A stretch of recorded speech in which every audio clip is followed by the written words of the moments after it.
Beh, dedicarsi al volontariato vuol dire cercare di partecipare gratuitamente alla vita delle persone che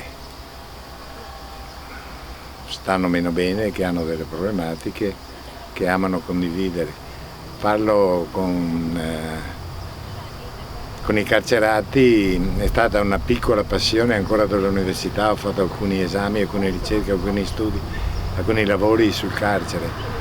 Credo che sia un po' il fascino delle cose ignote, delle cose che non si conoscono, ma c'è anche un convincimento: il detenuto non è il suo reato, il detenuto è una persona, è un uomo che ha anche commesso dei reati, ma ha anche dell'altro dentro. Mi piace immaginare, dedicare un po' di tempo, un po' di disponibilità a fare qualche mezzo chilometro, qualche percorso assieme per condividere queste cose belle che anche il detenuto ha dentro di sé.